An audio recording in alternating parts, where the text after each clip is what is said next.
Many greetings, everyone, and welcome to the first ever episode of the Close Encounters of the Dragonkind podcast.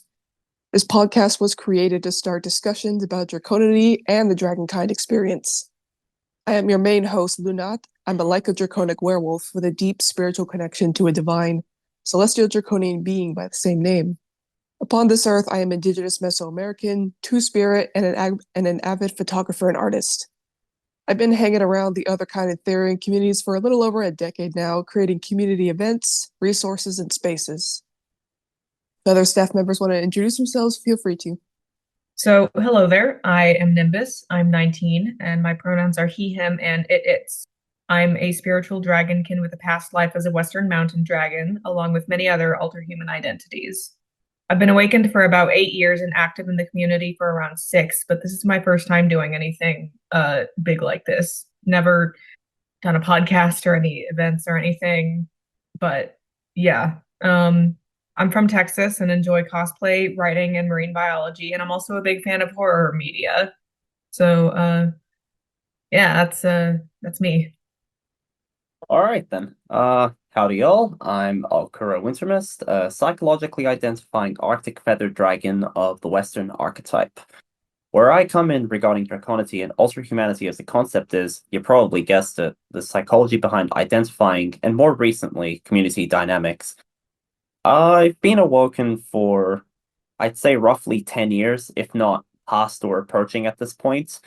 Seeing the direction the community has headed, which is a wild change from previous times, I've decided to make the move to become properly involved once again.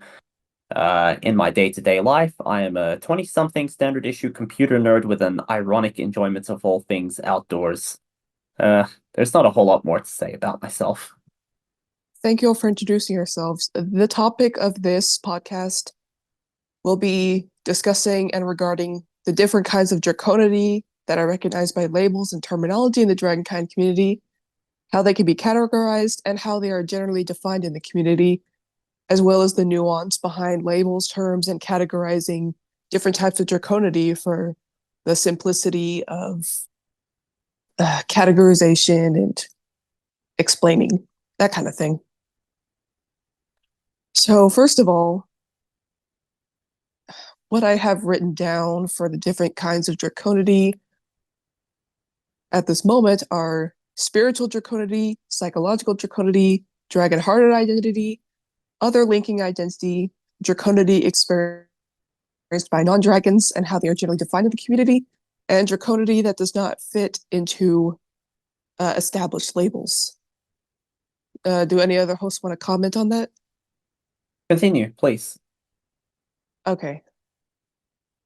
The other discussion points I have written down are how the community generally defines each experience mentioned above, how all labels mentioned can't always be categorized into spiritual or psychological depending on the experience. Wait, no. How all labels can be categorized into spiritual or psychological depending on the experience for easier categorization.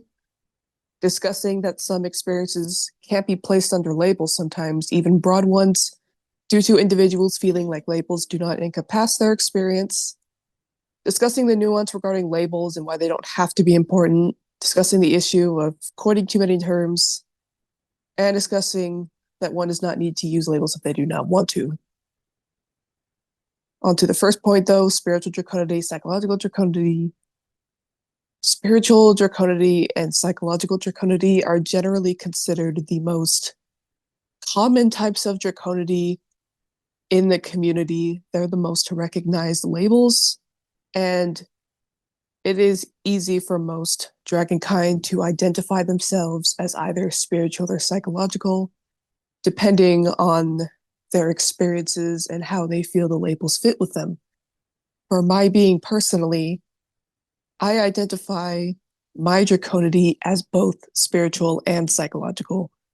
My Draconity has had a considerable effect on my psychology, my human mind, and just my psychology in general.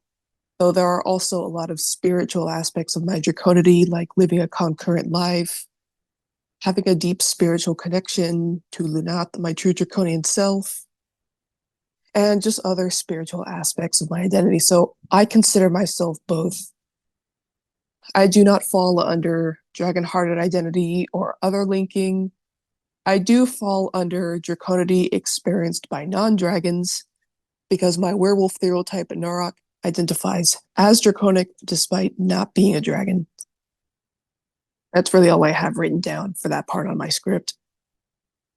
Fully understandable. A bit of a comment I have on that is what I have personally found, and mind you, I'm speaking from the perspective of somebody who doesn't experience spirituality, but I do find that for the vast majority of spiritual identifiers, there is a very, very strong psychological aspect which follows. Considering that, I guess, under spiritual ideas, the mind and soul are strongly linked, would have to assume this is the general case. What say you on that? Yeah, I agree fully actually. Not only because it's been my personal experience, though a phenomena like draconity or otherkinity is bound to have some effects on an individual's life and psychology, whether that be in subtle ways or whether draconity or otherkinity changes an entire person's view of the world and their psychology. I couldn't have said it any better. Precisely. And that is also another important factor to consider. Regardless of how you identify, the non-human experience is obviously wildly different from the norm and will, generally speaking, once again, massively shape your worldview and how you may approach certain situations and deal with them. Nimbus, do you have anything to say on this? Well, yeah, I agree completely, and because speaking from my experience, while my draconity is mostly spiritual, it of course does have effects on my psyche, as you guys mentioned, and uh like and also I feel like some of my neurodivergency also has an effect on my draconity. Like, because I am autistic, I'm not going to behave like the quote unquote average human, so to speak. And that's actually sorry, but my point is I feel like but my point is you're right. I feel like there are, even if your identity is spiritual, it is going to have effects on your psychology. And yeah. Yeah, that's understandable. Can I add to this? Sure. Please. I do identify as spiritual dragonkin, but I do also believe that it has some psychological aspects to it, because for me to be able to experience this within a human brain, I need to have something happening. Of course, I'm only talking about my own experience, but I think it's actually very captivating to think about it this way. And even though I don't quite understand it fully yet, I'm still like looking into it because it is curious. Yee, that's understandable.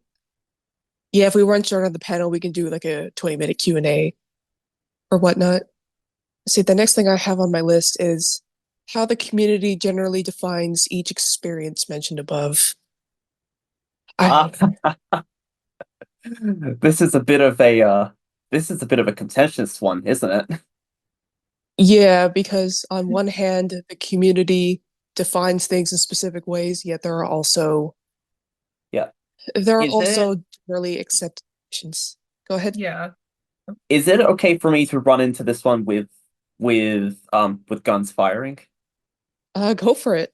I have to say, look, I understand I wouldn't say importance. I understand the appeal behind labeling experiences and defining experiences in order to make things easier to understand. But even going down to the level of the human psyche, let alone whatever else is going on here, the condition of the human slash draconic slash whatever condition is always going to be unique to each to each individual. I don't think you can define a lot of these experiences in umbrella terms. And whilst the attempt of doing so is noble to try to simplify things, this isn't a simple concept we're tackling either. Mhm. Comments? Yeah, no, I do agree. Like, it's great to label things and it's incredibly useful, but something as like unique and like difficult to understand as psychology and the human mind or just brain in general will pretty much just be impossible. We'll never be able to truly like define every single aspect of every single person's experience. It's still useful because we get to find each other and have easier conversations, but sadly, it is also impossible to fully realize. Oh yeah, I agree 100%. Yeah. I if I could put my input, if you don't mind, I'd like to say something on this as well. Sure, go for it. Putting everything into a little box or label can be harmful and doesn't work for everyone. But also, I'm someone who likes labels just for the sake of organization and like being able to describe myself better. Really, it just depends on it just varies from being to being on what kind of thing you prefer, you know? Some like labels, some don't, and both are totally okay. Hmm. As somebody on the spectrum, I entirely concur with this. Labels are a godsend, for a lack of better words. But in this specific use case, I guess something important to consider is figuring out the balance between how broadly we can use labels and at what point can we determine labels cannot be used, if I'm making sense here. I get what Yeah, you mean. yeah, totally. Yeah, labels, they're really only there for those who want to use them.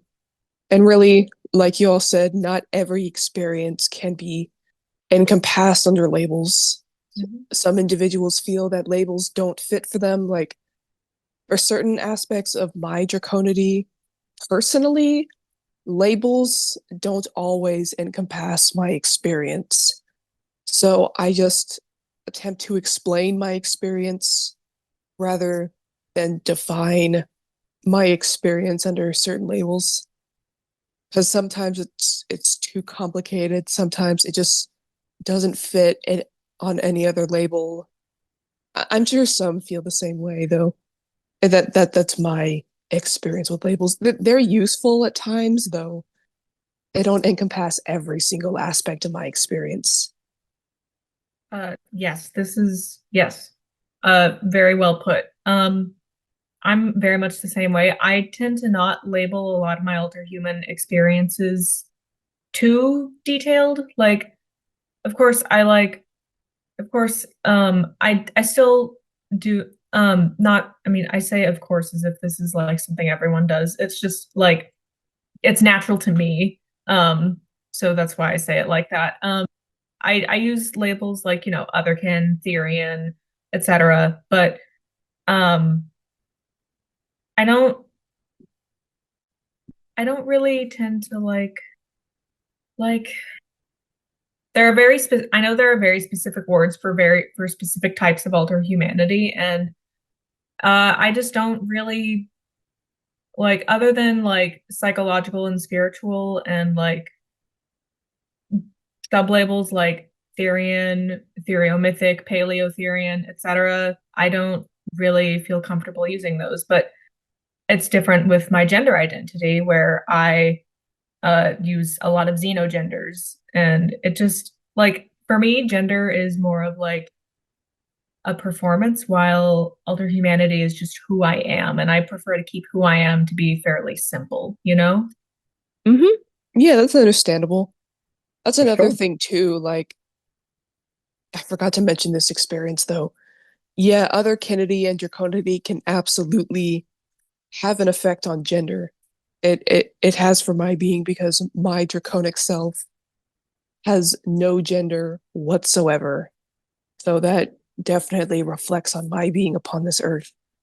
Mhm. I identify as two-spirit, though, so I would say both my indigenous heritage and my draconity affect my gender identity, though that's a discussion for another day. That's really cool. I I'm kind of like I primarily identify as a transgender man, but I'm also non-binary. And in my dragon life, I was male presenting, though I didn't really care much for gender and didn't really like it just did not matter to me at all. So I was very apathetic towards it as a dragon, but and that's kind of care and that it's not really it's kind of like it's more for me nowadays it's more about presentation than anything. So I I feel like I feel like it's I completely lost that sentence. I'm so sorry. It's okay, no worries. I do the exact same thing. I understand. Same here. Same here. Yeah. Do not stress. Yeah. It's more like because I feel like my draconity kind of affects me being a trans man. So it just feels more natural to be masculine to me, or like masculine and neutral. So that it helps me feel like, okay, I'm gonna just start a new sentence and I'm just gonna start a new sentence and stop trying to salvage that one. No worries, I understand.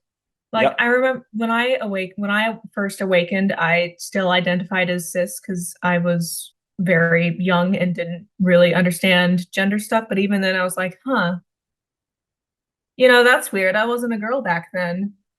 Still kind of don't feel like one now, but like, and then after I discover, and then I realized, oh man, I can just straight up identify as a dude again. That's cool, Gender and my draconity are both pretty um intertwined, I would say. Hmm. So, because like we kind of have different views on gender than we kind of had different views on gender than humans did because it was less like male, female, and then other things. It was more just like I don't know how to describe this. So gender is of course a spectrum for humans as well, but it was also like more widely accepted as being a spectrum for us, and it didn't really like what you were born as didn't really matter. It was mostly just like I don't know. I just It's okay, I understand what you mean yeah, completely. my ADHD meds today too. I don't know why this is happening. It just happens sometimes. That's just a thing with Yeah, ADHD. I get it also. yeah, In dragon. regards to, yeah, in regards to how draconity affects gender, it's kind of the same with how it affects psychology. Gender is more based on identity and how you feel rather than your physical sex. At least that's been my experience. I imagine for a lot of dragonkind or draconic identifying individuals, their draconity or otherkinity in general may affect their gender identity or how they view their gender because, well, gender is kind of a psychological thing. So I imagine it has a lot of influences as it does on psychology. Yeah.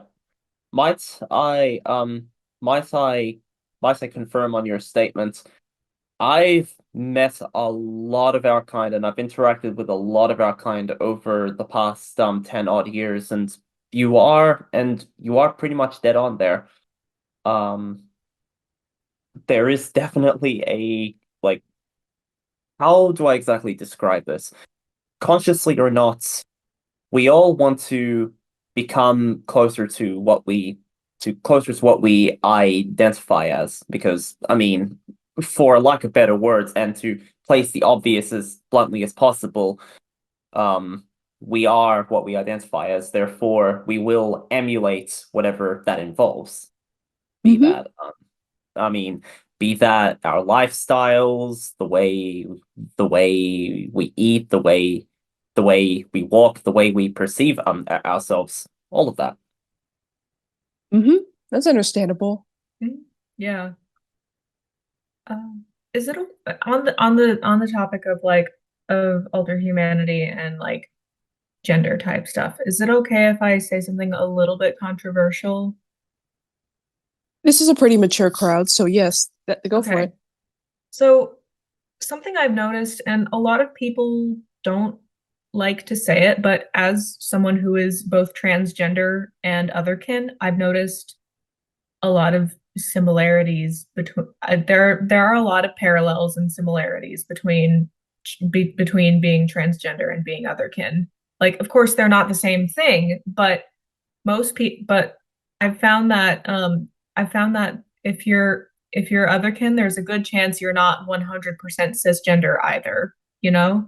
Because it just as mentioned before, your non-human identity will probably affect your psychology and how you view yourself and your identity and stuff. So I've just noticed that uh they're not the same experience, but they are similar experiences. And I feel like even if you are cisgender and alter human, you can understand the transgender experience if you don't identify as human, because it's like not identifying with the body you were given. So Hmm.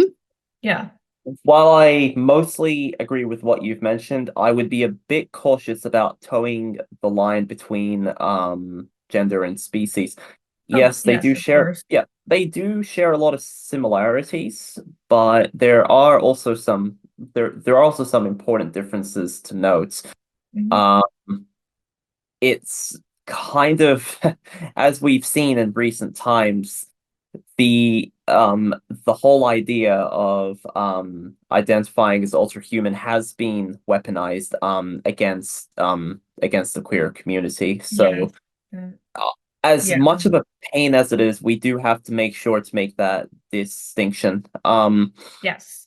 But definitely identifying as something that doesn't show externally is certainly a shared experience, and it definitely does go below that surface level, but probably not in similar directions after a certain point, if you catch my Mhm. drift. Oh, yes, of course.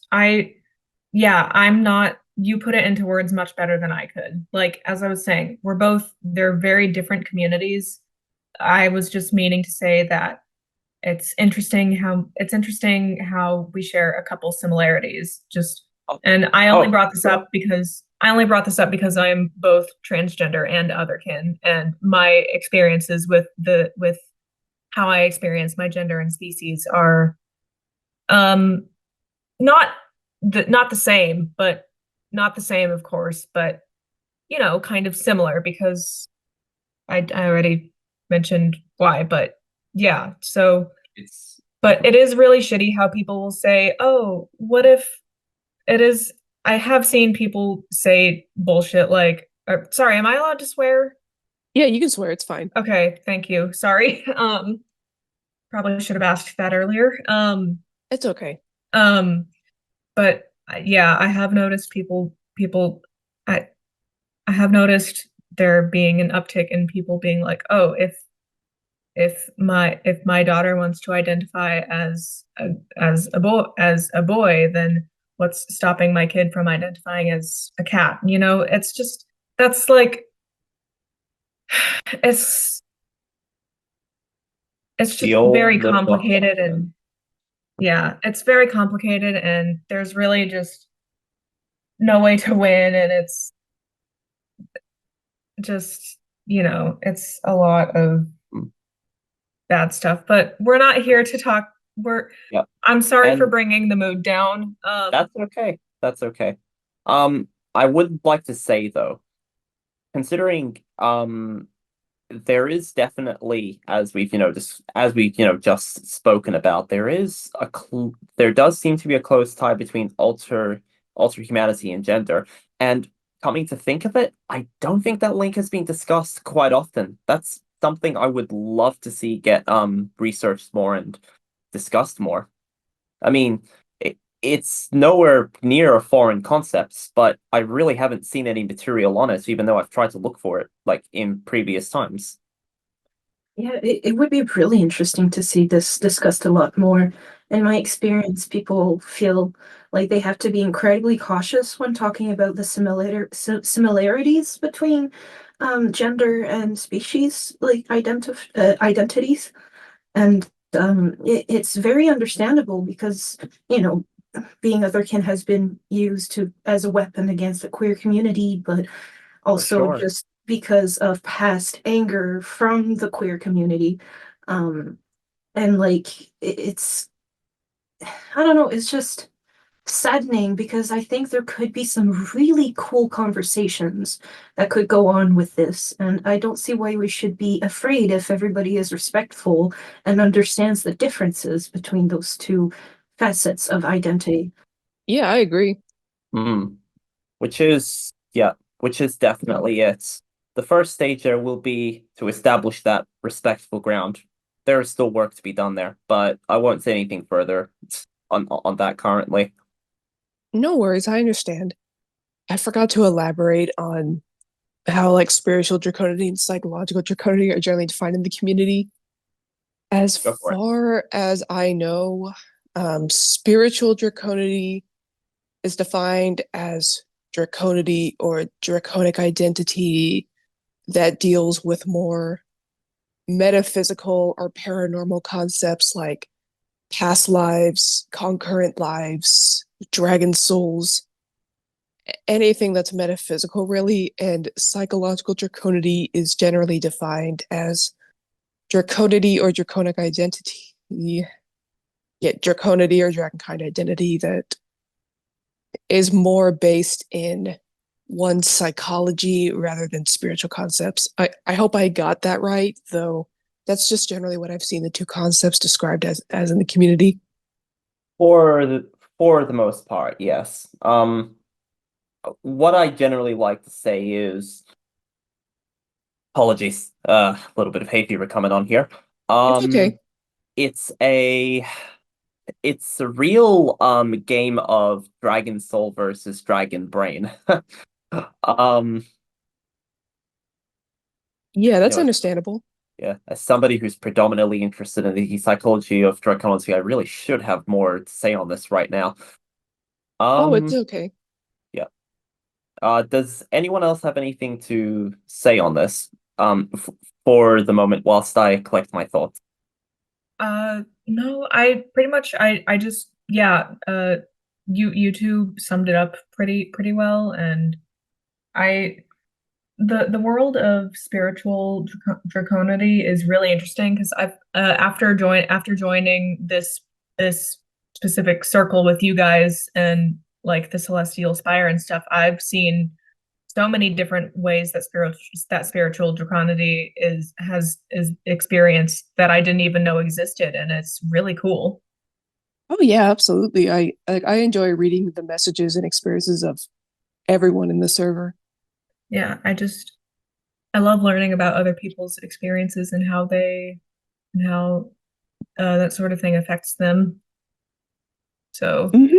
yeah. Yeah, that's understandable. So a question. So actually, a question for you, Luna, and anybody else who may have input on this from a spiritual perspective. Um, Forgive me for my ignorance here. As are there many cases of, for lack of better words, acquired draconity? So something that is spiritual and like something you may identify as spiritually, but wasn't exactly there from birth or wasn't felt from birth and was picked up later on. If that question makes sense. Apologies again. No, I get what you mean. I imagine it's possible. I imagine like someone could develop some kind of psychological draconity later in life, either entirely randomly or as a result of having a very substantial experience with dragons or identifying with dragons. I know dragon-hearted identity can sometimes occur later in life for the same reasons. Mhm. I've noticed some spiritual dragonkin experience like what's the word? Walk-ins Yeah, of soul draconic walk-ins. entities. Yeah, Yeah, so yeah. it's definitely possible to like not be born draconic and instead have draconic identity or dragonkind identity appear later in life. It's definitely possible. Mhm. Yeah. Yeah. I And oh, sorry, go on. Oh, okay. Thank you.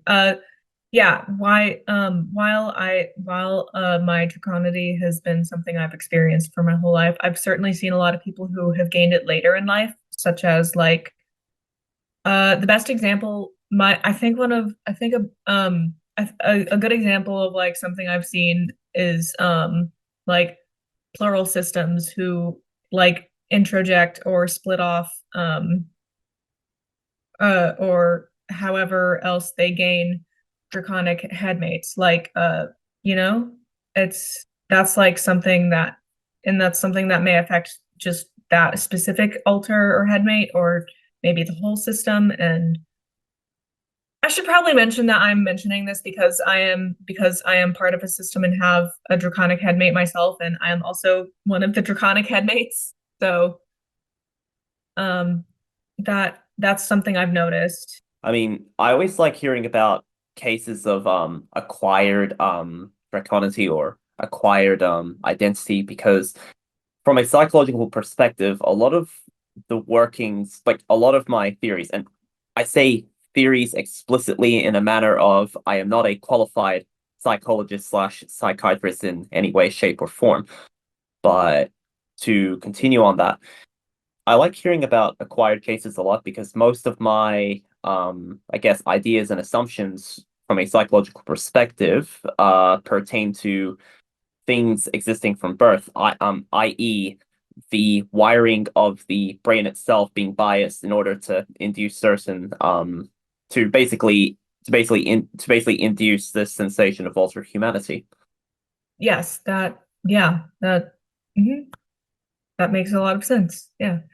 Another thing, another case of acquired alter humanity. I don't know if this is necessarily a thing that happens with Draconity specifically, but another thing I've noticed is like another cause I've seen for particularly Therians, since it's easier for it to happen is imprinting. Like if someone Oh, if someone grew up with like say a lot of dogs in their house, then they may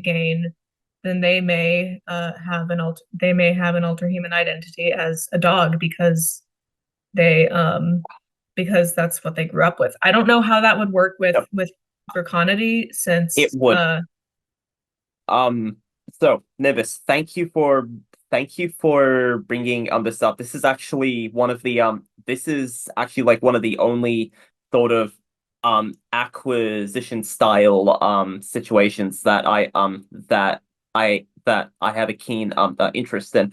So this ties into this this ties into the neurodiversity a to a fairly great extent. I believe there was an entire segment in otherkind in 2022 on it too. So um from the perspective of dragons, let's say, I mean the Dragonology book series, media media involving dragons, it doesn't have to be a physically present creature. But yes, with Therians, as you said, it would be a lot easier because those are in fact Earth-based animals that we have a relatively defined scientific perspective on their behaviors and else it is that they do. But imprinting can happen from anything and everything. That's probably why we get people identifying as, pardon me, Furbies at times. If it's there, and if your mind is prone to imprinting, the possibility is always there, and I find that fascinating personally. it is very fascinating. Now that you mention it, it is very possible that that part of my draconic identity does come from imprinting because I do recall this one. Do you guys remember that one dragon mockumentary. I think it was put out by Animal Planet. I know what you're talking about. Yeah. Yes, that Okay. one. I think that particular mockumentary shaped a lot of my draconity and really like my view on dragons. Of course, there are very many different kinds of draconity, and that documentary is very much not the be all end all authority on dragons, but that's kind of it was very important to my specific identity. Also, I will be right back. I need to light a candle real quick because I just want my room to smell nice. I'll be right All back. good. Fire Dragon, welcome. Sorry, I Hi. probably shouldn't bust in here. Luna, did you want to introduce this person? Oh yeah, Zephyrus or Jersey is one of our staff members. All right. Brilliant. Apologies. I thought this was I thought it was somebody who potentially wanted to raise a point or ask a question. Sorry about that. I do as well. Ah. So I know I want to keep this short because I know that usually when I open my mouth on this topic, someone comes after me in my DMs. But I want to introduce myself first. My name's Fire Dragon. Some people have seen me around. Right now in life, I work. Well, I'm not working at the moment, but usually I work in the mental health industry. I've had a lot of experience. I've been working in it since about 2018. I have my degree in psychology. So, and I work very closely with people with mental health problems, and I'm a certified peer specialist. So, one of the things that I kind of like to put in here is that even like when I was studying stuff, is I have an issue a little bit talking with psychology and other criticism, only because of people throwing around certain terms and talking about certain things. I'm sorry about the birds. I have a It's bird okay. with you. So, and they're celebrating at the moment. And it kind of bothers me from my clinical standpoint when people kind of throw around terms and stuff in psychology, when it feels like there's not a lot of just stuff being like, there's not a lot of bashing behind it. So like if I go into a like physics thing and I just talk about like the armchair physics that I know from just on the surface, instead of actually having all of that extra hands-on experience and knowledge. And it conflicts with me personally because I work very closely with people who have mental health issues. And I think this was a discussion earlier, is that there's a lot of what's the name? There's a lot of stigma, there we go, with people who have mental health illnesses. And a lot of it is that people don't completely understand people who have mental illness and neurodiversity and other things of the sort. I myself have mental health issues and neurodiversity things as well. And it gets really sticky when, for me, when we start associating psychology with other criticism, because then in some ways I feel that it's only hurt people who have mental health issues. And I'm not talking about people who have other kin issues and are also mentally ill, but like just the mentally ill population at large, that it increases that stigma. And I'm just putting it as like a thing. I feel like we have to be careful about when we start mixing psychology with all of these things, and that if you're ready to bring something to the table, you should be ready to back it up with actual things. And it's caused me a lot of issues because, you know, if I didn't go into psychology and if I didn't choose the path that I did, perhaps I'd be like, oh yeah, a psychology and other kidism and all that together, we could just start doing things and that'd be cool. But personally, it bothers me. I have this issue where it's like I can't just throw around stuff and feel good about it because I know that it hurts a population. When you start saying stuff like imprinting, that's not something that is observed with people. That is something that's strictly with avians, specifically with ducks and chickens and such. It's not something that we've ever observed with other mammals and stuff when we go into comparative psychology. So, like, and I've heard this stuff before, but I feel like people just kind of use this stuff to kind of fit their thing. And I feel like instead of doing that, maybe focus on making new terms and making something that's new and separate from stuff that's already established and studied and concrete. Because you don't want to muddy up the waters with it. And I know that there's been plenty of things where if you want to go into how this affects people with mental health illness, that if people start saying things like they're otherkin or whatever, and people assume that that's part of a mental illness, and then you got other stuff that makes it look kind of bad, you're just kind of hurting a community. You know what I mean? So No worries. Yeah, I understand. and maybe it's because I'm very scientific minded, but keeping it separate or making your own thing for it is important. Words do matter, and when you're dealing with a population that is often misused and underappreciated and just taken advantage of, you don't want to hurt that population more. It's kind of like people who are trans, right? And there was this whole thing, I don't remember if anyone remembers, that people who are trans didn't like the other kin community because they thought it was just kind of a mockery and making it harder for them to get the things that they need. Right? So that's kind of how I feel when it comes to people putting psychology and stuff in mental health, and that you're kind of muddying up the waters a little bit. And like I said, I'm not saying this to kind of start something or people coming after me or anything. I'm just simply saying this as somebody who works hands-on in that realm, has studied in that realm, exists in that realm, and continues to help fight for people. Because when I'm not online and doing this stuff, my main goal is to help people deal with their lives and get over stigmas, and also spread the word about mental illness to the greater population and help support those who are suffering. So it's almost, sometimes it almost feels counterproductive. So that's kind of what I'm saying. I don't know, a little bit of the chats here.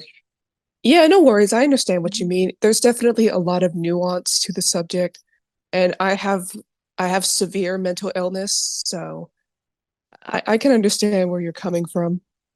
Well, none of us mean to reduce. None of us mean to be reductive or oversimplifying any of these experiences, and I respect everything you have to say on this matter. However, we're not exactly just throwing out terms here. We're not exactly just spewing out things here. We are A lot of what is being brought up here is based off other people's lived experiences. I myself do have a fairly scientific mindset, or at least I'd like to think I do. However, the simple fact of the matter is there hasn't been enough research done on a lot of what alter humanity consists of. So sometimes all we have are lived experiences to rely off as, for a lack of better words, a very soft form of research. Mm-hmm. Yeah. I would like to offer my sincerest apologies if I misused terms, or perhaps like just didn't understand them, but I did not mean to conflate two different things, if that makes sense. Like I did not mean to. I was speaking on behalf of like things that I have seen other people say in regards to their alter humanity and their neurodivergency. So yeah, and I would also like to mention that I have a couple mental disorders myself, and it is not my wish to make things more difficult for other neurodivergent people. And I would just like to say I'm sorry. It's okay. I'm not coming after anybody. I just, it looks like we're getting hung up on some things in the discussion. I only chose imprinting as one of the things because that seems to be a very popular way to describe stuff. But I didn't mean imprinting in general. There's tons of terms and stuff, and it's not you specifically. When you start to muddle with psychology and otherkindism, not everybody is going to be as smart or informed as you are. You got like these like kids that are coming around thinking they can just throw around terms and stuff, and all of a sudden it's like they're the Carl Jung of otherkindism psychology, and it's not. And that's what I mean. It's not necessarily that I'm not coming after anybody for whatever they do. You guys are going to do what you want at the end of the day, and that's okay. And you're allowed to feel and think whatever feels comfortable to you. I'm not here to police you. I'm just here to raise a point that when you go into these things, you need to be mindful of the wider picture and the bigger things at large. I think that's my main thing. For me personally, I would never, but that's my path because it's just working hands-on. I can't do it personally. Yeah. So Yeah, but I understand. I mean, you work with mental health, you work in psychology, so I can definitely understand your viewpoint. I mean, I've never worked in psychology before. I just only have experiences with mental disorders, so I don't necessarily have the experience that you have. And I do respect your viewpoint. I think that making new terms instead of using psychological terms can be useful in that sense. I think so. I think that would be a good way to do it. Or at least if you're gonna go into these things, you need to be very well informed on all of that. And you need to just like don't just throw stuff around because people just kind of do that, you know? And Yeah. it's stressful whenever I read it. And like I said, I'm not here to make any kind of claims, but you can't just throw shit around, you know? No, I Moss says, what understand. word would you use to describe the phenomenon? You know, I don't know. I can't tell you. I'm sorry about the birds. It's okay. I enjoy the birds.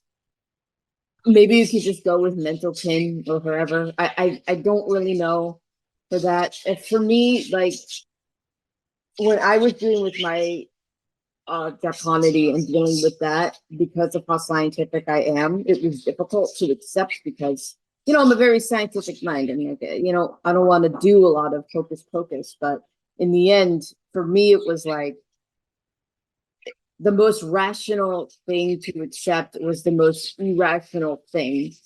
I feel like I have to make up a word for this because I see it a lot because I'm very into like cryptozoology and things of that sort. When it comes to people seeing like these people saw something that was weird, it was creepy. People who are woodsmen, people who are police officers, people who are trained to know. I know I'm getting off topic, but I swear it goes back. But there are people who are like, I saw this creature. It looked weird. It was nothing I've ever seen. And people who say this, sometimes there are people who aren't credible, but a lot of the times there are people who say they saw these weird things. And they're like, I'm a police officer with someone years who would never put their reputation on the line for saying something they saw. Or people are like, I'm a woodsman. I've been out in the woods since I was 12 years old. I've never seen anything like this. But then they just divulge it into it was an owl. Of course, it was like all cryptid sightings are owls. Everything unexplained is an owl. But you see how it doesn't make sense when you try to rationalize it. You know what I mean? Yeah, I understand what you mean. And going back to when it comes to me accepting that I was not human, it was like it doesn't make sense to rationalize something that can't be rationalized. And you have to, for me, it was like I have to accept that it's not something that's in the realm to be understood. And I just kind of let it exist as it is. And that's just kind of how I put it. I know we're getting a little off topic, but that's kind of how I see it with things. And maybe it's seeing it as a different category than that, and that's something that's weird and strange and different, but it's in its own league, you know? Yeah, I understand what you mean. I understand completely. I'm reminded of, I hope I don't open a huge can of worms here by saying this, though. I'm reminded of how phantom limbs are described in the otherkind community and how phantom limbs are described in the medical community. And there has been some discourse about whether phantom limb is the right usage for other kin who have not lost limbs in the physical life. They have suggested using alternative terms, though, regardless of what you think, it's always good to be informed on how phantom limb syndrome is, what should we call it? How it is recognized in the medical community, how phantom limb syndrome is experienced by amputees and their experiences with what should we call it? With losing a limb, the stigma behind it. It's oftentimes, I don't want to say all the time, though oftentimes it is a very different experience than non-human phantom limbs or the other terminology, supernumerary phantom limbs. So it's always good to be informed about psychological terms, how they affect people who are non-other kind, who identifies them, and like how it's used in the other kind communities. So I do understand what you're saying. There's a lot of nuance to be discussed, and it is always important to be informed on how a term is used psychologically and scientifically and how it is used in other senses. It's just always good to be informed and always good to recognize nuance. That's just my point on it. I think that's good. And Moss, I did say something. I said maybe mental kin might be a little bit better. So I did address your question. I don't know if you heard me, but I did say that. And like I said, I'm not here to fight anybody on it. I'm just here as somebody who lives in both worlds of dealing with being other kin and being a dragon and being weird and being strange, but also literally having my life outside of the internet and dealing hands-on with people that and going through discipline and existing with that. I know I don't have my master's, but I know enough at this point to kind of like see it through. And I know that's kind of rare in this community. I don't think there's a lot of people in this community that have for real psychology-based backgrounds that add input onto this. So that's why I wanted to add my own thoughts and feelings on this. So maybe we can get more discussions talking and get you guys thinking and be mindful. And that's it. I don't want to hurt anybody. I don't want to disturb anybody. That's not my task. So that's it. This entire dialogue is truly a testament to how we need more professional insight into all of this. Yeah, you provide a different, unique viewpoint on this, and I think it's important to bring new viewpoints to discussions and, well, discuss those differing viewpoints and bringing new nuance to discussions. I think it's very important. So I definitely appreciate you providing your viewpoint. Thank you. Maybe it'll be a panel next time because I'm not prepared. I've been very scatterbrained, but there's a lot when it comes to discussing psychology, mental health, and even going into other affinity. And we can even go into those little avenues, like you said, when it comes to like dealing with astral limbs and phantom limbs and such like that. So there's a lot going on there. I would thank you for your input. And it's very helpful to have someone who like actually knows what they're talking about in terms of psychology to like, I'm not saying the other people here don't know what they're talking about. I just mean someone who's like more well-versed in it than the average person, Right. I'm glad I can help with that. It makes me happy that I actually have that insight to give to the community at large, so we can problem solve and come to good alternatives and good endings. That's all what we want, right? Right. Also, do you think we could come back to talking? Is it possible that we could come back to talking about the phantom limbs thing later? Later, yeah, sure. Yes. I just want to like remind myself because I have a couple thoughts on that I would like to share. Yeah, I understand completely. Yeah, we can definitely discuss that later on. Yes. I don't want to like derail more than I have, so. It's okay, don't worry about it. I don't honestly, with how things have gone so far, I don't think there's such thing as derailment as much as the introduction of things that many of us here may not have considered previously. I am fascinated and slightly shaken, and I love it. Yeah, that's understandable. I get what you mean. Yeah, we can definitely have a discussion on like phantom limbs and the nuance behind either using new terms, creating new terms, or just recognizing how the different experiences are. There is a member in the Celestial Spire who does suffer from phantom limb syndrome in the medical sense, and they have very, very interesting, valuable input on that subject. So if we want to discuss, I suggest going to the Celestial Spire because, again, we have an individual who knows the experience of phantom limb syndrome in the medical sense, and their input is very valuable. So, again, Celestial Spire, if we want to do discussion about that. Not only because I feel that it's important to have that view, though also to include them in the discussion since it does involve them as someone who actually experiences that medically. So, Yes, yeah. yes, that is a very good idea. I am not someone who experiences phantom limbs in a medical sense, so it is very, so it is, I just meant my thoughts in terms of my thoughts on phantom limbs in the otherkin sense. But it is very valuable to have someone who experiences the medical definition. I agree. I just gotta write that down for myself to remember later. Yeah, that's understandable. Mhm. Don't worry, Yeah. I am writing it down as well. I need to hear about that. I understand. I'm looking through everything on my list right now to see what else we can discuss. We elaborate on that. We elaborate on that. I'd also just like to very quickly say, unfortunately, Fire Dragon, was it? Or did they have a name that they also went by? Apologies, I wasn't paying You can much- just call me Oh, Zephyr. hello. Oh, you're still here. Yeah. You're still here, Zephyrs. I muted did- because of the birds.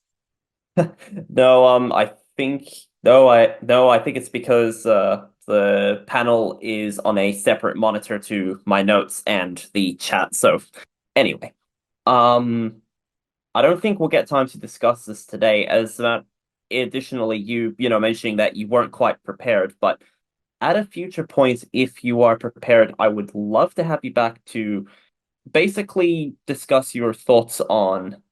I'm going to use what we're probably considering an antiquated term going forward, psychological identification, just simply because I see it as a fundament to the way I conduct myself. So Right. I would absolutely love to I would absolutely love to pick your brain about that at some point and obviously record it because We can always do um that for another Close Encounters of the Dragonkind episode. We can definitely do I that. I meant that exactly. Sorry. Okay, Yeah. yeah. Okay. Yeah. Now, I don't mind whatsoever. yeah, I'm probably going to be silent for the next few minutes while I collect my thoughts on a couple of things. Others, please speak. No worries, I understand. I'm okay. I like to talk, so it's fine. And others, go ahead and speak because I have to mute for a second. I have to take a call. 1 sec. It's New Year's Eve. Anyone got plans? I'm sorry, could you repeat that? I didn't hear you. Everybody got plans for New Year's Eve? Ready Uh, for New Year? I'm in the morning after. Oh my god. oh, cool. I Oh, sorry. oh no, go ahead. My only plans for New Year's Eve is being at the Draconic Summit. So yeah. Fair. This is also my plans, but after things are like over, I may like have a sleepover with a friend. I don't know. So Alright. That sounds like fun. I got nothing else. I'm debating on going out and doing some more dashing, but I'm tired. I don't know. I got mom's making food, so that's pretty exciting. It's like nice, snacks and stuff. nice. I'm not looking forward to the fireworks. I'm hoping this development doesn't shoot off any, but like our stupid fucking neighbors does that. Yes, fireworks are the bane of my existence. I agree. I Fireworks are cannot handle them. fireworks are pretty for my being. I'm just like too loud. It is too loud. Yes, I agree. But they're very pretty, but I don't like the noise. Oh yeah, for sure. It's the noise. I used to be okay with fireworks, like when I was a kid, and that was fine. But now, like I can't handle it. It just sends me off into like fight or flight mode so bad. I think it's because my not the limbic system. Maybe it is the limbic system. My fight or flight's always on. It doesn't turn off. So like any kind of like weird noise, I always get like ready to run away like a deer. So Yeah, it's same. like when fireworks go off, it like smashes that button and it's like the absolute worst. Yeah, um I can very much relate to the fight or flight being like a deer thing. I'm very easily startled by loud noises, which is kind of weird and ironic since I really love horror and and and don't actually mind like jump scares and scary movies, but like if I hear a door open and I'm not expecting it, I will jump like 2 feet into the air. Me too. Like something happened. I was taking care of my birds and I have like this suction cup perch I just cleaned and I put it back on where it needs to go. And it fell and I like touched the ceiling. And then I didn't know where it came from. And I was looking all around because like, oh my God, what if I'm being attacked? There's someone outside. And then I found out it was just that. And I was like, no, it's just silly. Yeah, something my best friend likes to do is, by the way, I'm okay with her doing this. I think it's funny. Something she likes to do is just like jump scare me by yelling, and it's very funny. I think it's hilarious because I always like jump like 2 feet into the air and like screech. It should be recorded someday. I think I would do numbers on TikTok for that reaction, but uh yeah. I feel that. I did something, it was something that popped up I did want to mention. That psychological kin will invoke association with psychological illness. Not for everybody, not really, but for people who are outside looking in, that's typically something that they would see since you're already identifying as something that's very out there.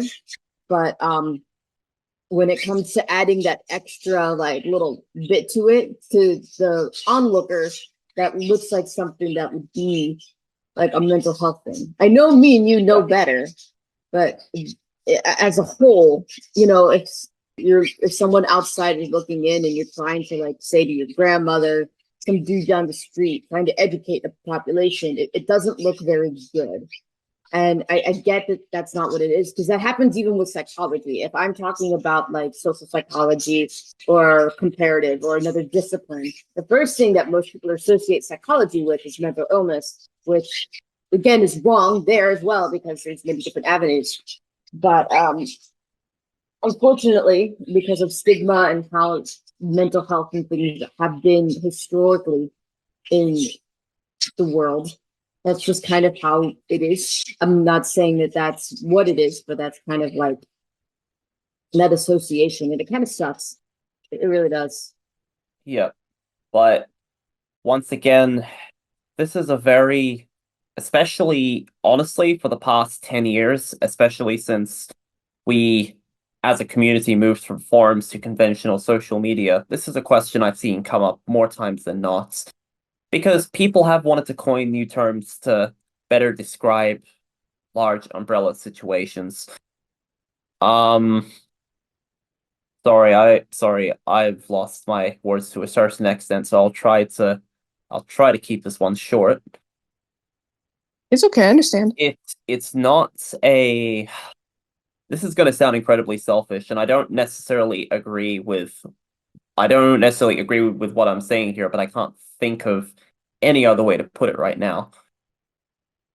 How do we push such a major change identifying, sorry, how do we push a major label change? Because I understand that the whole psychological thing, because I have felt this previously in the past, but not to any significant level until now. How exactly can we change one of the two biggest umbrella terms when it comes to identifying as ultra human? One of the two biggest, oldest, most recognized ones, especially in a community which is fairly heavily splintered. I would love to know the answer to this because it would ultimately be a pushing factor to us being able to do a lot more than update antiquated labels. I suppose you just have to push the labels. I mean, not push though. I guess encourage the label as much as you can and explain Encouraging that. it. And explain Sorry. why it's okay. And explaining why using said label would be good for the community and just hoping it catches on. That's just Whilst I fully understand that, it's not as straightforward as that. Because I'm not talking from like the whole psychological thing specifically, but from other matters similar to labels and types of labels, that has been attempted and it just doesn't work. And in worst case scenarios, it can actually cause a further rift. So another concern that comes up for me is, are we potentially finding ourselves at a point where we have to potentially balance the lesser of some evils? I mean, the answer is obvious as to what would be the more morally sound option, Zephyrus. But this has raised a lot more questions than what Zephyrus has spoken about has raised a lot more questions than answers, which is much appreciated, but also has, I guess, given me a bit of a perspective that we may be facing a crisis down the line if we don't find a way to deal with this in the next 5 or so years maximum, because with the way, to bring a bit of politics into this, the way things are moving on that side and the way our identity, my one specifically, mind you, because I don't really lean on the spiritual side of things, I lean literally on the mental side of things. So like the way that my identity is being weaponized to victimize what is effectively a much more vulnerable community. I do want to see change for the better, but I can't see it happening, which is regrettable for me to say. I'm not saying it's not worth trying. I just can't see it happening, and I think we need to figure out a way to do it. yeah, I understand what you mean. And sooner than later. And I'm just gonna stop talking now, but I hope I got my point across. It was good. I think you definitely brought up some good points, and I don't have all the answers. I feel like some people here are thinking that I have all the answers. No. I don't. I'm just here I to would- cause a ruckus a little bit. I would sincerely hope that we are all mature enough here to know that nobody truly has all of the answers. You may have some more answers compared to basically all of us, but definitely nowhere close to all of them, which is totally fine. Which is ultimately why we need more professionals we need more people with your type of retinue to weigh in on this. Right. We effectively need a board meeting consisting of qualified professionals. That would be pretty chill. It's hard too, because I don't feel like even if you're taking people who have that psychological background, I don't know if they take it as seriously as I do. Not to toot my own horn, but I like to be clinical. I like to leave no stone unturned. I'm very big on like empirical things and not getting my feelings mixed up with the cases at large. And that's mostly because when you're helping people in my capacity, you cannot let your own feelings get in the way of the clinical work that you do, or else it doesn't end well. And that's something that's very hard for a lot of practitioners and such to balance. And there are people who are just like totally out of touch, that have no idea the kind of clientele they're serving. And it's a whole thing So it's very difficult to find people who are decent on the thing to be For on top sure. of that. For sure. There is something I did want to mention a little bit, and Luna, I might need you to weigh in a little bit here. It looks like Moss said something very interesting, that it looks like they might have some sort of neurodiverse or mental illness that is equated with their draconity, where it's hand in hand. Sorry, which I would like to butt in is very, very similar to how I perceive my own experience of it as a form of neurodiversity. But with that, please continue. It seems like if it comes to that, it's very interesting to think about. But I have to go back to when I talk about mental illness, and I'm not just saying, I'm trying to figure out how to word this. And I know, Luna, I kind of want you to weigh in a little bit, because in some ways you're also the same way. I know what you said, that you have clinical lycanthropy, which is different from being otherkin, but it's got a lot of like bits in it, I guess. Yeah, I get what you mean. And this is where I feel like it gets a little muddy, when you start to put like adding the mental equation and putting that with your draconity, because then we have to kind of see if this is something that can be treated as an illness or a neurodiverse thing. Either way, if you're neurodiverse or suffering from a mental illness, there are ways to treat those things to get better and to be a more healthier individual. I almost feel that it's a little dangerous to be messing around with that a bit, because then it's like, it is something that is not really almost on the other kin spectrum. It's more mental health and things related. And that stuff is assumed to be treated. And I don't know, it feels interesting to me if you're doing that. And that would almost say that this is a problem in some fashion, which it's not. Being otherkind is not a problem. Well, being autistic is not a problem either, but it is a form of neurodivergency. Okay. So like, there are things that can hinder your daily life that is not applicable to you living things well. I'm not saying that like being autistic or things is an issue, but there are hurdles that you have to deal with. That's frustrating. That makes it difficult for you to kind of get along in your general environment, I would suppose. I know for me, that's an issue as well with my mental illness and the fact that I have a severe learning disability, that it's not the best. I'm not a broken person, but it's something that I need more support for, so I can be more together. And with adding other kinism to that, I'm not sure if that's extremely wise. Other kinism can affect people's ability to function. It can also not affect people's ability to function, but you can like, I guess what I'm trying to like say is that even if you have some form of like, for example, clinical lycanthropy, that wouldn't necessarily mean that you can't identify as alterhuman because you have clinical lycanthropy. And maybe I'm just misunderstanding what's being said at all, but I don't think it's really that bad to like have the both of them coexist at the same time. It's just really like the worry of how the world is going to treat it. So I don't have clinical lycanthropy. So Luna, if you'd like to add a little more insight on that. I'm just kind of adding how it's like, you don't want to make other kinism into something that it shouldn't be.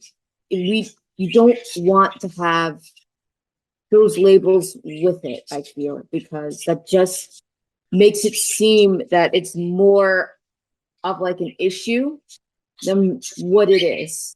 I'm trying really hard to like fix my words here, but my brain is not at the capacity. It's okay. I think I understand what you're saying. For Right. my being, my clinical lycanthropy is it's always a negative thing. Like there's really no positives to my clinical lycanthropy because one, it only appears during severe emotional distress or during severe psychotic distress, though also because it's something that can harm my being if it gets too severe. In those moments, my clinical lycanthropy revolves around experiencing the delusions of either turning into a werewolf or being physically a werewolf in those kind of moments. And I definitely don't want to conflate my clinical lycanthropy with my werewolf stereotype because one, they're two different things. One's harmful and one isn't. One is based in mental illness and one isn't.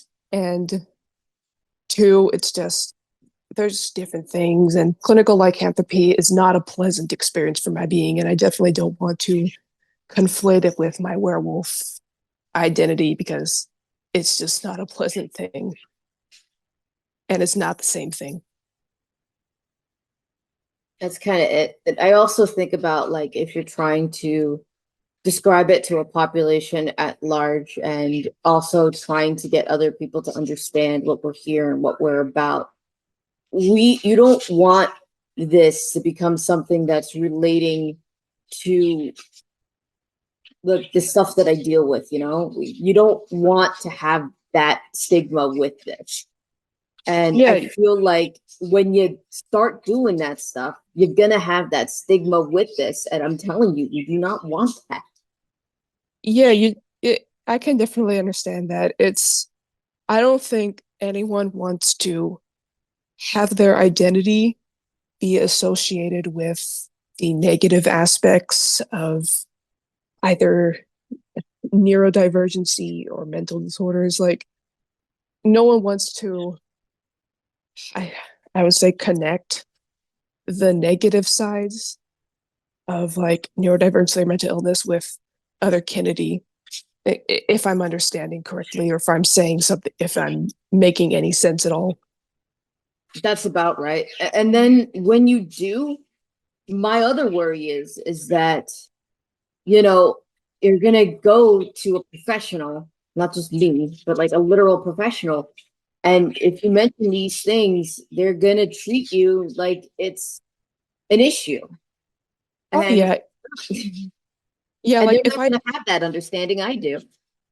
if I mentioned my clinical lycanthropy to a medical professional while describing my werewolf stereotype, I am almost certain that medical professional is going to conflate my werewolf stereotype with my clinical lycanthropy, even though I separate the two very well. Exactly. And I think that's more of like a cautionary thing because I know how it seems when people go in and they talk about things to professionals that it's very different and they're looking at it through a very stringent lens. And I want to encourage everybody to get help if they need it, but if you're doing that, you're walking a very like fine line, and I worry what would happen if the wrong clinician gets the wrong idea about things, you know? Oh yeah. Oh yeah, and- definitely. Yeah. And that's another way I'm coming about this is that because I know what it's like to be up there and when you get evaluated for all kinds of things, that's something that they're going to look at. And then my other thought is like, what if this is something that does need to be treated? Is it fair to put that otherkin label on it for yourself when it's something that does cause amount of stress that does need to be treated? Whether it's emergency or mental illness, which I do encourage everyone to get assistance for to help so they can feel better. But then what are we looking at here? Is otherkin being otherkin just something that can be treated? Is it just another something that you put in the DSM? Yeah, I understand what you mean. I think my clinical lycanthropy can fall under otherkin sometimes, though I definitely do not want to associate my clinical lycanthropy with otherkin because clinical lycanthropy is a very harmful thing for my being, and again, I don't want to conflate my werewolf stereotype with otherkinity. I just, yeah. And the reason I almost never talk about clinical lycanthropy is because most people would probably assume that my werewolf stereotype is just influenced by my clinical lycanthropy. So I don't talk about it that much because I run the risk of having people associate my clinical lycanthropy with my otherkinity, and I don't want that because clinical lycanthropy is very much not a pleasant experience for my being. I I can suppose only all imagine. oh, sorry. That's okay, you can go. I suppose all we can really do is try to make sure that like otherkinity is understood in the future. Because I guess maybe I'm misunderstanding something, but hiding all the bad parts of otherkinity or like uh, I don't know, just being very, very cautious with the outside world when it comes to showing these parts can also be harmful. So that's why I'm like having a little bit of a hard time understanding exactly what's being said. But yeah, that's about it. I you can go, Nimbus. Oh, sorry. I just wanted to say that I am with Kina. I'm also having a little bit of a hard time kind of understanding things. After you speak, is it okay if I put my own input in as someone who is as someone whose theoryantropy is caused by autism? Is it okay if I put my input Yeah, in go ahead. like after you speak? Yeah, I forgot what I was gonna say. Oh, I'm so sorry. It's okay. I guess my last point that I wanted to do is that I don't want this to end up in the DSM. Does anyone know what the DSM is? Show of hands. Yeah, I do. Yeah. Well aware. Yeah, I'm aware. Okay, people know what the DSM is. That's awesome. I love you guys. And the DSM has a myriad of different things in it. It's not just mental illness, it's other things that are neurodiverse. You can find ADHD in there, you can find autism in there, you can find all kinds of wonderful things. TBIs too, which is pretty cool, as well as other more rare things like trichotillomania or that one sleep disorder that if you don't sleep, you die. I can't remember the name of that off the top of my head. But it's all in there. And it's clinical. It's something that we use to help us diagnose people with the aforementioned issues, I suppose, and then being able to direct them to support and to help and do all that wonderful things. The World Health Organization has its own book. I believe they have a lot of similar terms, if not more terms than just the DSM, which the rest of the world uses, which is pretty cool. But my thing is, I guess what I don't want to see is I don't want us to be put in that book because it's not something to be treated as something. And I'm not saying anything to step on like, well, if you have a neurodivergency, I'm not saying that you shouldn't be proud of it and stuff. That's fine. You can. That's great. I want you guys to be happy with who you are and being proud of who you are and things like that. But I'm looking at it not to like saying that anything's wrong or anything, but in a scientific way, there's something that is not connected right in your brain that is caused some issue in the past or causes other issues that prevent you from doing certain things that other people would do. And that's why that's in the DSM. And that's why there's a list of people that are around to help you and support you and places you can go to and things like that. And that's kind of what I mean is that I don't think being otherkin should be there because it doesn't need that. Yeah, I understand what you mean. I have to like leave in 7 minutes, so I'm gonna kind of wrap up my part or wrap up the panel because this has been going on for like 30 minutes over time, which is not a bad thing, though. I know everyone has things to do and I have things to do and whatnot. Okay. So yeah, I definitely agree with some of what you're saying, and I do appreciate you providing your viewpoint. I think it's important to have different perspectives brought to the table and discussed. As someone who has schizoaffective disorder, I probably don't want to see otherkinity in the DSM either, mainly because how do I describe it? Like schizoaffective, it's I don't even know what I'm trying to say here right now.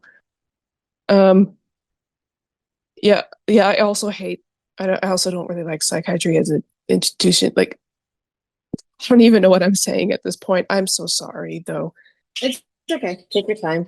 Yeah, I probably just don't. I probably don't want to see otherkin in the DSM either, mainly because a lot of medical professionals sometimes see otherkinity as just a mental illness. So,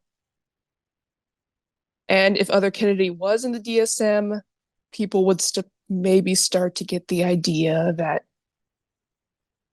oh, I know no one was suggesting it. It was just, yeah, I know no one was suggesting to put otherkinity in the DSM. It's just if it was ever a possibility, I don't My thought necessarily think I process feel is right on that's it. where it's gonna head if you keep like if it gets associated with that. That's my point. And if it gets out to the greater populace at large, that's where it's gonna go. I'm not telling you to scare you. I'm not telling you as a warning. I just know how this works. Oh, so And I if understand it, what you mean.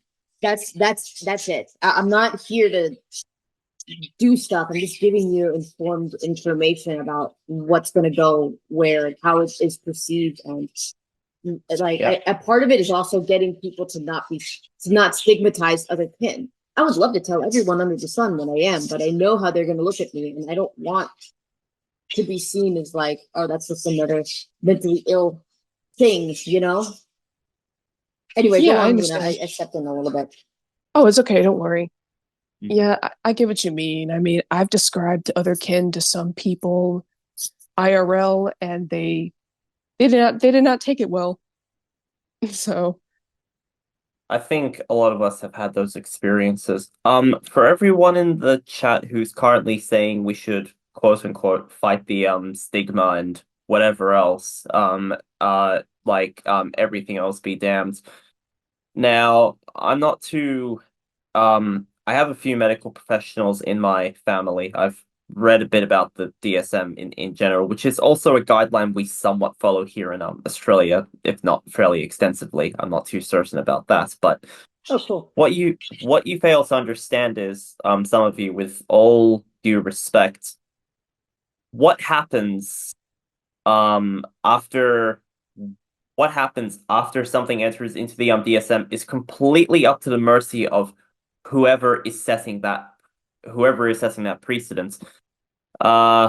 Given the stigma we already have, I can't imagine that turning out too well.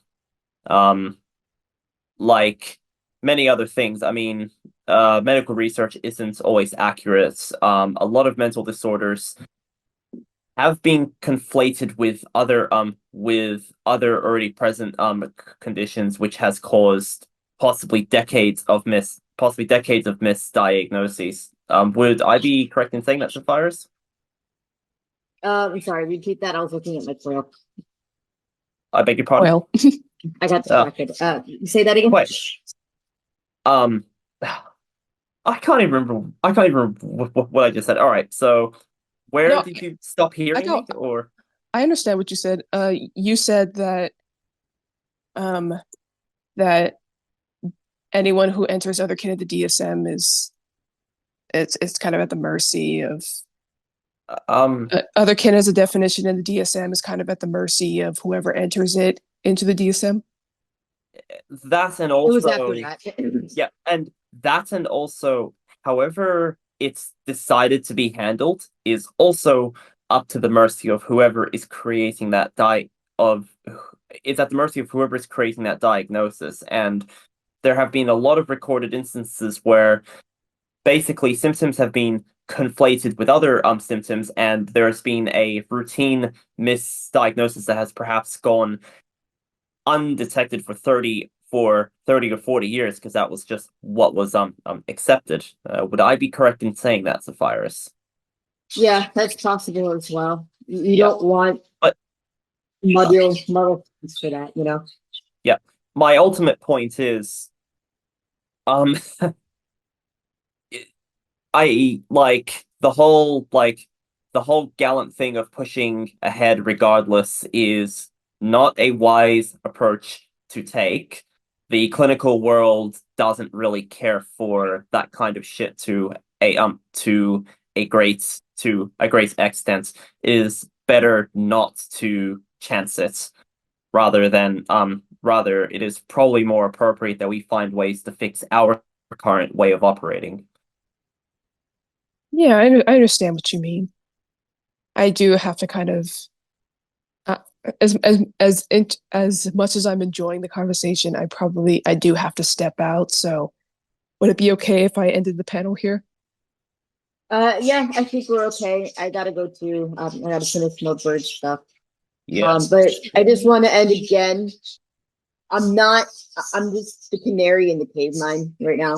I'm not. I'm just letting you guys know from my standpoint of working in the mental area and the things that I know, and I'm giving you information, and it's up to you what you want to do with it.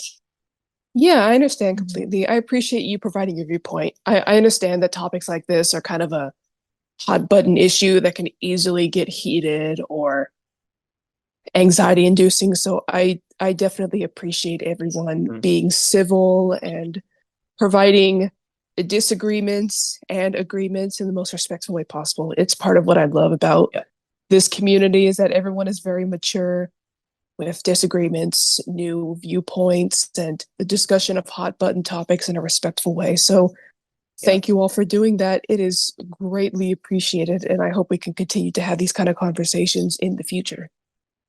Mm-hmm.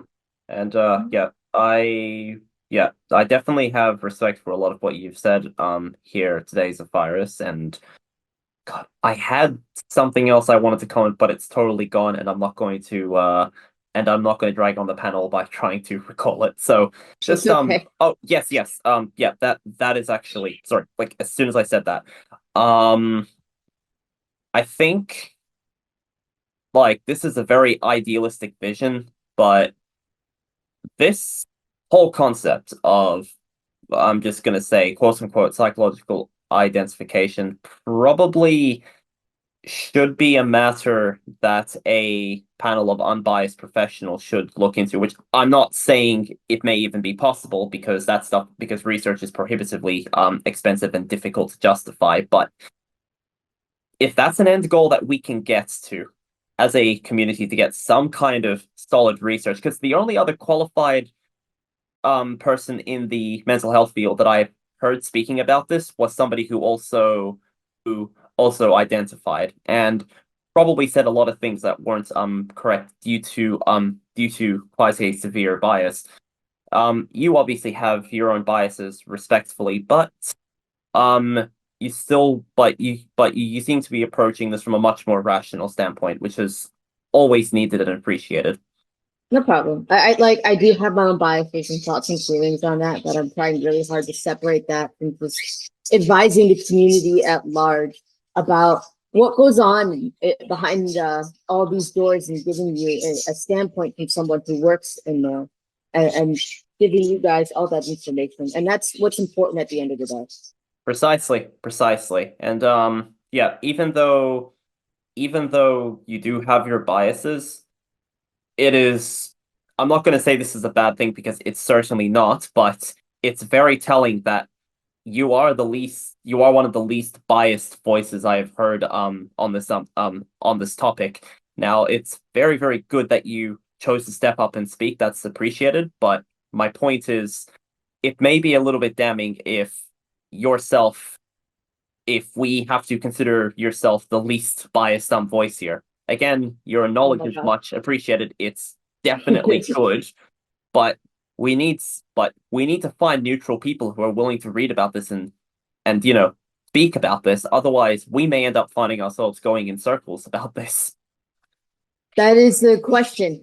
That is finding the right kind of people. It's extremely hard. Yeah. Yeah. Well, I've said everything I wish to hear, so. Yeah, that's understandable. Does anyone else want to provide some ending notes? I would like to say I'm still very on the fence about this matter. I don't know. I'm very on the fence about this matter, and I'm just going to wait until I'm just going to do some more research and hear more arguments from both sides until I make up my mind on this matter. But Yeah. I think all Yeah, of the that's points fair. presented here have been really good. And if we are ending this panel, I will be migrating to the voice chat to continue talking about Draconity. So You read my mind. I was just about to propose that for also anyone who may want to discuss this particular topic further, but let's try to keep any further follow-up short. I think we've said a lot about it here for now. If we do, when we hopefully do have an upcoming episode, I would like Zephyrus to be a guest speaker in it for sure. mhm, Yeah, that's understandable. mhm. Well, if no one has anything else to add, then thank you all for attending the first episode of Close Encounters of the Dragonkind. We plan to continue this podcast in the Celestial Spire server, either on a bi-weekly or a monthly basis. And we would appreciate some suggestions for topics to discuss next in Spire and at future summits and whatnot. Thank you, everyone, for conversing, providing your opinions, and having civil discussions. I know some of what we talked about is a hot button topic, though I think discussing hot button topics like this in a civil way, providing different viewpoints and whatnot, is very, very important. And I really appreciate everyone's viewpoints and how everyone has been respectfully interacting, even if there have been some disagreements and different viewpoints provided. So again, it is much appreciated. I hope we can continue to have civil, respectful topics like this in the future. I'm very happy that this took place at the summit. And again, thank you all for being here, listening in, providing your viewpoints. And with that, I will stop yapping. Bye, y'all. Thank you again for a wonderful, respectful conversation. And Thank you for having us, bringing us together.